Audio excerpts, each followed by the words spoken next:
is Walter Andrag, ek is die bestuurdirekteur van Agrico.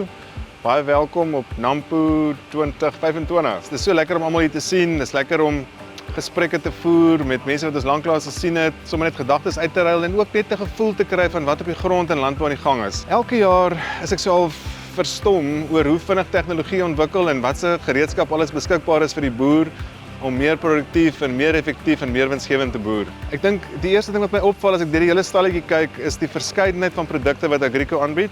So ons kan werklik waar van 'n mikrostelsel vir jou tuin tot by dripbesproeiing, dwarsdeur tot by 'n spulpunt en alles tussenin kan ons bied.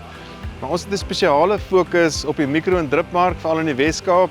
Dit is 'n reuse mark en ons is besig om lekker te groei in daai mark. Ek dink daar's twee groot temas. Die een is dat ons heeltyd besig is om ons produksiekapasiteit uit te brei aan die vervaardigingskant.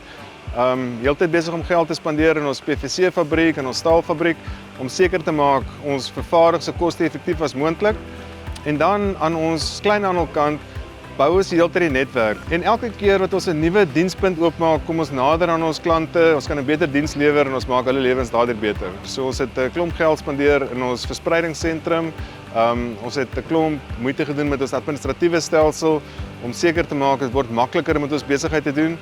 En ek dink die hele fokus was 100% om ons diensvlak nog hoër te kry en dit sal so bly vir die jaar wat kom ook.